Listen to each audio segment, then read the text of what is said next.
to a all day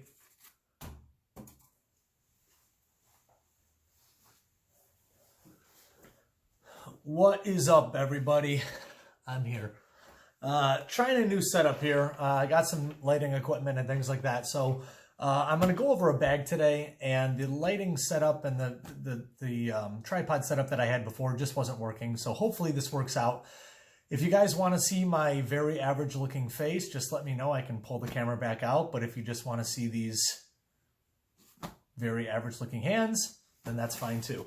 All right, so let's get right into it. So this is the Vertx, V-E-R-T-X, the Vertx Commuter Sling 2.0. All right, I never had the first gen, but there are a lot of things that this did clean up that the first gen had some problems with. So let's start with just the exterior. So I just went with the kind of the graphite gray and black. So as you can see, just here's the pack right here. You've got a little bit of Velcro here for some patches. You have kind of this double layer here to accommodate a bike helmet or a ballistic helmet or something like that. So then if we get here, all right, so under here, you've got this little flap here. And underneath the flap, I don't know if you can even see, but there's actually some snaps that are actually really hard to unsnap, which is a good thing. Because if you're ever traveling in a foreign country, you can put your valuables in here, or there's even a secret compartment underneath here. So you can put your wallet, your passport, any type of money under here. You can fold this on top, and then you can button it, and nobody's going to be able to pull at that, all right, at least without not without you knowing. So the other cool thing is all of this is moly. So you can actually run this in the flap, right? You can actually put all that away. I'm not going to fully do it, but you can put the outer flap underneath this inner flap, and you can run this on the outside. And you can have things attached to here. Anything that's moly compatible, you can have that. So that's actually really cool as well. And then if you flip this over, you've got a little strap here, again, to lock down a helmet or something like that. All right, so that's actually really, really nice and really intuitive and innovative and just easy. All right, so then let's flip it over now. So now we have the strap here, okay? And again, this has this strap going all the way down where you can put, you know, certain things in here. You can attach a knife or a flashlight or whatever. You can put that in there. Really nice material, really nice craftsmanship, very nice vented padding here. It's really, I don't know if you can see that, but it's really nice, high quality material. Then you get into this buckle, really big buckle, easy to actuate, easy to manipulate. And this would sit over top your body. And there's actually a strap down here that is hidden away. Okay, so this is pretty cool. So this strap, if you're going on longer hikes or if you got a decent amount of weight in this pack, you can actually strap this. Not only will this go across one shoulder, but then this will come across and will help distribute some of that weight throughout. I've tried it before. It's really nice. They also came up with this little Velcro strap here, so any extra material you can easily fold up and it'll be out of the way. Now, for the most part, unless I'm going on a long hike, this I usually just put back here and shove away, and it's just out of the way, and I don't have to worry about that getting snagged on anything or anything like that. All right. So we do have this big clip here, so if you do need to, you can easily take this apart, and you can just drop this bag and get away, okay? If someone's grabbing at you from behind, you can easily grab this here, you know, snap this out, and then you can get away and, you know, either run or fight. So that's also really nice. They have the same thing over here, little Velcro, so you can wrap up the extra material. So that's nice. Nice thick strap. Again, great material all around. So then you have some nice kind of memory foam padding here. All right. And this is really nice, and it's vented. So there is some breathability in that. Now, the other cool thing is that there is this sleeve that I'm putting my arm through right now. And the sleeve goes all the way across. So the cool thing about this is that this pack actually accepts armor, okay, armor plating. And if you're feeling a little froggy, if you're feeling like Captain America, you can put your arm through here and you can hold this up in front of you. I know you really can't see my body, but you can hold this up in front of you as kind of a shield, and then you can have your gun kind of just over around the side, and this will act as kind of a modern day shield, which is pretty nice. So let's now get into the inner workings of the bag here. So we've got this top, let me spin this around for you. We've got this top pocket here, and this opens up, and as you can see, I've got a full IFAK medical kit here. I've got a Surefire flashlight, medical shears, a tourniquet. All right, so I've got all this gear in here, and then inside this pouch, I have a set of handcuffs and then a multi-tool. All right. Now, God forbid I ever have to use handcuffs, but you know what? I have them just in case, right? If somebody's being crazy at the grocery store and somebody has to be subdued, I can actually use that before the police get there, and it'll just be a little bit easier instead of just sitting on the person. Inside here, this is a little strap here, so you can put a laptop in here or anything like that, which is really nice. I personally don't carry a laptop in here, but it is perfect for that. And then this material on the inside here is actually meant for some Velcro. This is American Velcro. So Vertx also comes up with this material here, and this is very nice. It's not a hook and loop Velcro. It's something a little bit different, but this is called their something like origami, kind of, or tactigami, I think is what they call it. And they've got pouches for bigger pouches for IFAKs. They've got smaller holsters for different types of guns, and then they even have smaller tactigami for things like magazines. So that's really nice, and as you saw, it is super, super sticky. So that's not going anywhere once it's attached. Okay, so that's that pocket.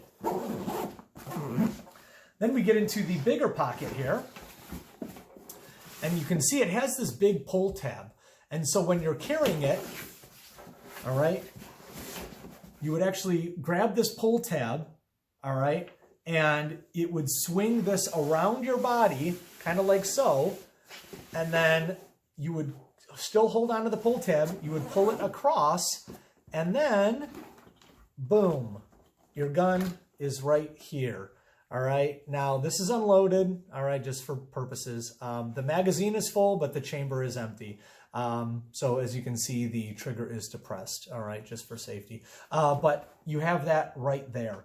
All right, now what I'm running in here for that is I have a T-Rex Arms Ragnarok, all right, T-Rex Arms, Lucas, hit me up, man. And on the back, I have this it's essentially just a Velcro square.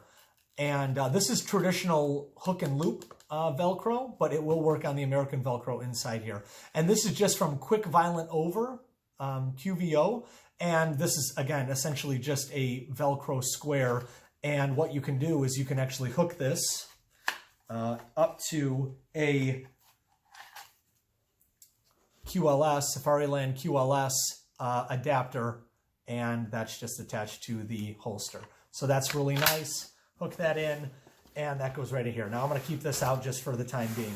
Now you have two options. This can either open up partway, or there's a little loop, hook and loop over here, and it's going to be hard to see. I'm just going to have to undo it for right now. And there it is, that little hook and loop right here. And then this fully opens up, and you can get to whatever you need. And as you can see, I've got more tactigami here, and this is great for just a magazine, an extra mag. And again, this is easy. You can slap this wherever. Now over here, this is a bit ridiculous, I understand. I'm probably going to have people say, oh, you know, you're just LARPing and blah, blah, blah. And yeah, I mean, that's a fair assessment. I could be. But the reason why I have this is in case there is a shootout. This is a smoke grenade, and I could pop this and I could throw it, and it could act as some sort of cover for you know, long enough for me or whoever is with me or whoever is around to get away. Now, I got this from a company called IWA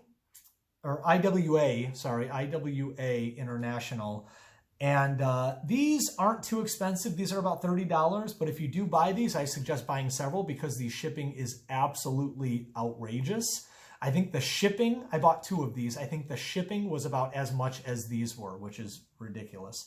And I also, they have a lot of different colors. I ended up going with the orange just because, again, I know typically a smoke screen is white, but that might not deter people as much.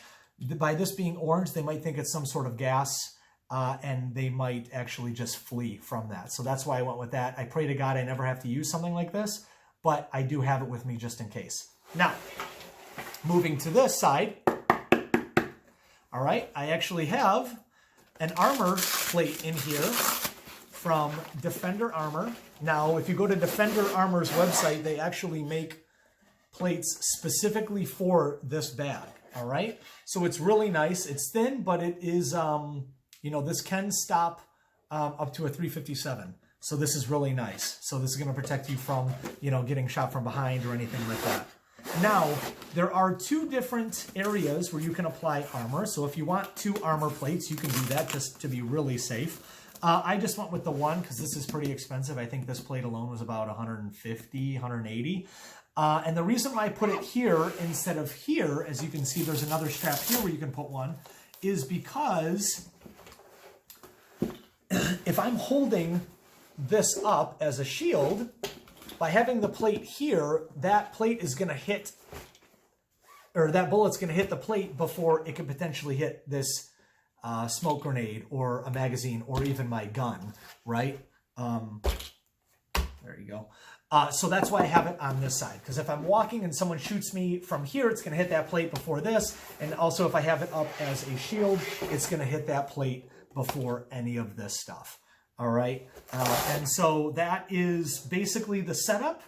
I think the bag alone was about $250, and then the plate in here was about $150 or $180. So this is definitely more of an expensive setup, but it is very nice. If it's warmer weather, I'm not going to be able to conceal all this, obviously. So this bag is really nice. It's even nice for even the colder months because it's one less thing for you to have inside your waistband. And I can also carry all that medical equipment and gear in here as well, where you couldn't do that on your, you know, on just your normal body in a normal setting. So I do really like this bag. I wear it almost every day if I go out and if I don't feel like concealed carrying. Now, this is going to be obviously slower to draw from this bag than it will be from a normal concealed carry position, whether that be appendix or 3 o'clock or 4 o'clock. It will be slower, but again, you can hold more stuff, right? You have this extra magazine. You do have this armor plating in here, so you kind of are armored every time you go out with this bag, if you do decide to get a plate. And I also have, again, a full IFAK. I have a multi-tool. I have a flashlight, I have a tourniquet, I have all that kind of stuff. So it's really nice to bring this around. It's not too heavy. This whole bag total might weigh 8 to 10 pounds. And yeah, it's really nice. So if you guys have any questions, please leave a comment down below. If you found this video helpful, please share and like and subscribe. And yeah, if you have any other ideas of anything else that you'd want me to review, just let me know and I'll see if I can do that for you. I'll see you guys on the next video.